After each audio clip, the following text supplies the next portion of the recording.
अस्सलाम वालेकुम नाज़रीन। प्रोग्राम चलते चलते मैं हूं आपका मेज़बान सुहेल मुगल।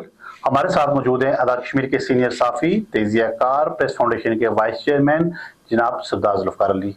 नाज़रीन, आज़ाद कश्मीर की सियासत में क्या हो रहा है, सियासत के पर्दे के पीछे क्या चल रहा है। आज एक बड़ी तब्दीली हुई है सियासत के अंदर। साबिक़ वज़ीर-ए-आज़म सरदार तनवीर इलियास खान जो हैं वो पीपल्स पार्टी में बाज़ाब्ता शामिल हो गए हैं। उनके शामिल होने के बाद आज़ाद कश्मीर की सियासत पे क्या असर मरतब होंगे और हम दीगर अमूर पे भी बात करेंगे। जी जुल्फ़िकार साहब, बताइएगा, आज़ाद कश्मीर के साबिक़ वज़ीर-ए-आज़म सरदार तनवीर इलियास खान जो हैं आज वो कराची में बाज़ाब्ता पीपल्स पार्टी में शामिल हो गए हैं। बताइएगा उनकी शमूलियत से आज़ाद कश्मीर की सियासत पे क्या असर मरतब होंगे और जो नई सरबंदियाँ होने जा रही हैं आज़ाद कश्मीर के अंदर, तहरीक इंसाफ के जो मुनर्रफ अरकान हैं वो बड़ी तादाद में नून लीग में उड़ान भरने के लिए तैयार हैं। क्या कहते हैं आप? अच्छा जी, सोहेल साहब बहुत शुक्रिया। मैं जो कहना चाह रहा था कि तनवीर इलियास साहब शामिल हो गए हैं। तनवीर इलियास साहब ज़ाहिर है आज़ाद कश्मीर के साबिक़ वज़ीर-ए-आज़म भी हैं और फिर एक पार्टी जो नई बनी थी उसके आज़ाद कश्मीर में सरबराह भी थे। तो तनवीर इलियास साहब के पीपल्स पार्टी में शामिल होने के बाद पीपल्स पार्टी की पोजीशन ज़ाहिर है आज़ाद कश्मीर में बेहतर हुई है, बेहतर होगी। और फिर उनकी जो मुलाकात है अभी तक जरदारी साहब से या बिलावल साहब से तो नहीं हो सकी, मोहतरमा फरियाल तालपुर से हुई है। लेकिन देखने वाली ये बात है कि हाजी याकूब साहब उस तकरीब में शरीक थे, चौधरी यासीन साहब, लतीफ़ अकबर साहब या दीगर बहुत सारे लोग उस तकरीब में शामिल नहीं हुए। ज़ियाउल कमर साहब, हाजी याकूब साहब थे, वो तो थे, मैंने कहा हाजी साहब थे, बाकी उनकी लीडरशिप जो है वो शामिल नहीं हुई। इवन देन फैसल मुमताज राठौर भी उस थे, वो उसमें मौजूद नहीं थे। तो मैं तो ये कहूँगा कि तनवीर इलियास साहब पीपल्स पार्टी में शामिल हो गए, तो पीपल्स पार्टी की क़यादत जो है अब वो किसी और जमात में शामिल होने का शायद सोच रही हो। वो उसकी वजह यह है कि आज़ाद कश्मीर के अंदर जो फैसले हैं, पीपल्स पार्टी हो, नून लीग हो, तहरीक इंसाफ हो या कोई दूसरी ऐसी जमात हो जो जिसकी असल लीडरशिप पाकिस्तान में है, तो फैसले वहाँ से होते हैं। और वज़ीर-ए-आज़म का फैसला इतना अचानक एक पर्ची निकलती है कि लोग जो है वो हैरान हो जाते हैं। जैसे पिछले अरसे में जो है वो ख्याल ये किया जा रहा था कि तनवीर इलियास साहब जो हैं बैरिस्टर सुल्तान महमूद चौधरी प्राइम मिनिस्टर होंगे, वो नहीं हुए। फिर ख्याल था कि जी तनवीर इलियास साहब बहुत करीब हैं, ये प्राइम मिनिस्टर होंगे, वो नहीं हुए।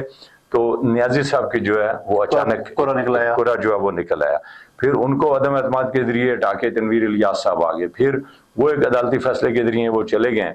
और फिर अनवारुल हक साहब आए कि जिनके बारे में एक वक्त में ये तसव्वुर भी नहीं किया जा सकता था कि वो प्राइम मिनिस्टर के उम्मीदवार होंगे किसी भी जमात से, इसलिए कि दो पार्लिमानी जमातें भी उस ऐवान के अंदर मौजूद थी। पीपल्स पार्टी थी, नून लीग थी, और फिर अनवारुल हक साहब किसी सियासी जमात के अंदर भी नहीं थे। वो एक फॉरवर्ड ब्लॉक है और उन्होंने बाकायदा फॉरवर्ड ब्लॉक का ऐलान भी नहीं किया।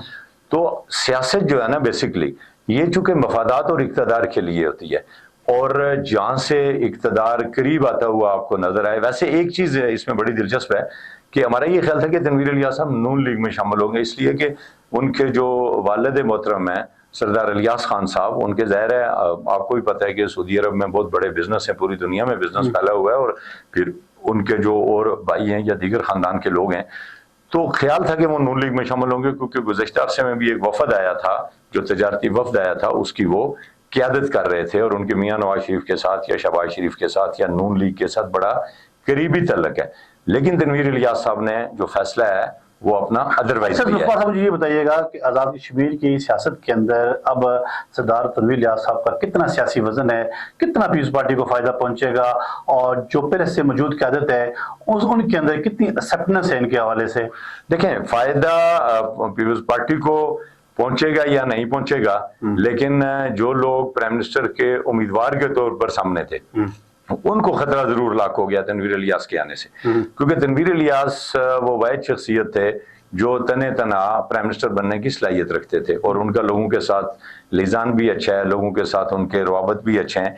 ये पीपल्स पार्टी की जो क़यादत है उसके लिए रवाबत का मामला है या कोई और एलिमेंट भी है जुल्फ़िकार साहब? नहीं, उनके लोगों के साथ रवाबत भी है, ज़ाहिर है फाइनेंशियली भी वो जो है वो खुले हाथ से खर्च करते हैं, वो मदद इमदाद भी खुली करते हैं। अपने जो कैबिनेट के लोग थे उनको वो टीए और बहुत सारे फंड्स अपने पास। आपने फाइनेंशियल अमूर की बात की जुल्फ़िकार साहब, मुझे ये बताइएगा, पीपल्स पार्टी के ये रवायत रही है माजी में, हमेशा उन्होंने जो है زندہ ہے، بھٹو زندہ ہے کہ نعرہ لگانے والے جالے کو پریفرنس دینے کے بجائے انہوں نے جو ہے سرمایہ دار کو پریفرنس دی. یہ آزاد کشمیر کے اندر دیکھیں گزشتہ طویل عرصہ سے وہ ایک سلسلہ چل پڑا ہے کہ پیپلز پارٹی سرمایہ داروں کو جو ہے وہ جماعت میں شامل کر رہی ہے، اور ان کے جو نظریاتی کارکن ہیں ان کے اندر یہ بڑی تشویش پائی جا رہی ہے.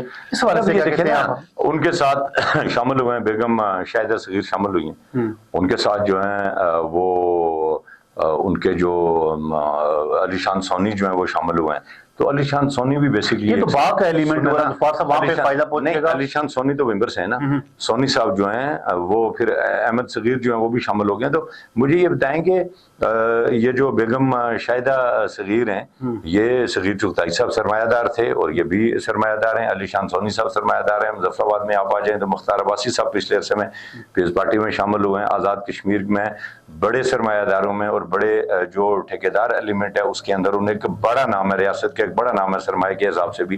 پھر اسی طرح مختلف جگہوں کے اگر آپ دیکھیں تو بڑے بڑے نام سیاسی جماعتیں اپنے ساتھ اس لیے بھی شامل کرتی ہیں کہ ان کو سرمایہ کی بہرحال ضرورت ہوتی ہے. لیکن مسئلہ یہ ہے کہ دیکھنا یہ ہے کہ ان کا سرمایہ آزاد کشمیر کے اوپر خرچ ہوگا یا پھر یہ سرمایہ دوبارہ سے جو ہے وہ مرکزی قیادت کے پاس جا کے تو آزاد کشمیر کے پرائم منسٹر کا فیصلہ جو ہے ایک بار پھر سرمایہ پہ ہوگا. حالانکہ آپ کو پتہ ہے چودھری یاسین صاحب بھی جو ہیں وہ اچھے سرمایہ دار ہیں، وہ کوئی غریب آدمی نہیں ہے. قمر زمان صاحب اچھے سرمایہ دار ہیں. بڑے بڑے حاجی یعقوب صاحب نے سب سے زیادہ اثاثے اپنے جو ہیں وہ شو کیے تھے. تو سیاست شارٹلی مجھے بتائیے گا کیا لیاز خان صاحب نے وزارت عظمیٰ کی چھوٹی لی ہوگی؟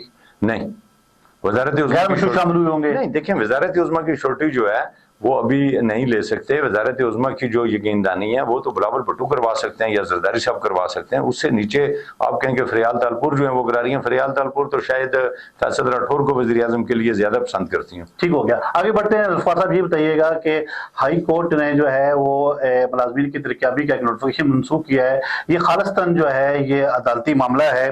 اس کو سوشل میڈیا پہ موجودہ چیف جسٹس اور سابقہ چیف جسٹس کے ساتھ منسوخ کیوں کیا جا رہا ہے؟ یہ کوئی اچھا طرز عمل ہے؟ اچھا جی، جب کوئی نوٹیفکیشن ہوتا ہے یا اس کو منسوخ کیا جاتا ہے، کوئی انتظامی نوعیت کا ہو یا کوئی عدالت کا فیصلہ ہو تو وہ پبلک ہو جاتا ہے. اور پبلک ہونا اور اس کے اوپر تبصرہ ہونا کوئی بری بات نہیں ہوتی. تبصرے ہوتے رہتے ہیں. ایون دین فیصلے کے بھی اچھے برے پہلو کے تبصرے ہوتے ہیں. اس کی میں ایک وجہ بتاؤں کہ فیصلہ صحیح ہے یا غلط ہے، کوئی کوتاہی ہوئی ہے یا نہیں ہوئی.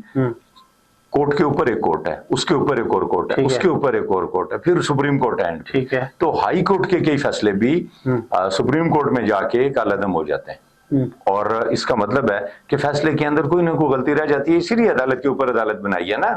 پھر سپریم کورٹ میں بھی ریویو کا ایک اختیار دیا گیا ہے کہ اگر ججز سمجھیں یا کو وکیل سمجھے کہ اس فیصلے کے اندر کوئی قانونی نقطہ پہلو رہ گیا ہے تو وہ ریویو بھی کر سکتا ہے. ٹھیک ہے، نظر ثانی. اس کا مطلب ہے کہ غلطی کی گنجائش انسانی دنیا میں ہمیشہ سے رہتی ہے.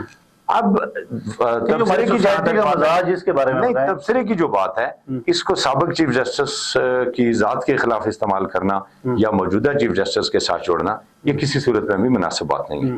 ہاں ایک چیز ہو سکتی ہے کہ ججز کمیٹی کے اندر یہ کوئی ڈیسیژن ہوا ہے کہ کچھ لوگ جو ہیں ان کی لینتھ آف سروس شاید پوری نہیں تھی اور اس وجہ سے پھر ظاہر ہے ایک دو کو الگ نہیں کر سکتے تھے تو وہ سارے کے ساروں کو کر دیا گیا.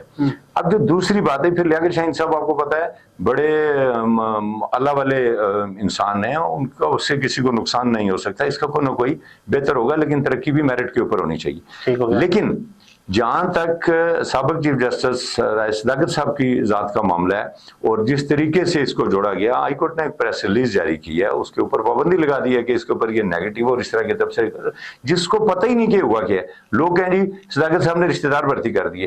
پوری ڈیٹیل آ گئی ہے اس کی کہ کوئی ان کا رشتہ دار نہیں ہے، نہ انہوں نے بھرتی کیا ہوا ہے. کچھ لوگ جسٹس مصطفیٰ مغل صاحب نے بھرتی کیے، کچھ علوی صاحب نے بھرتی کیے، کچھ جو ہے وہ سردار نواز صاحب مرحوم انہوں نے بھرتی کی ہے.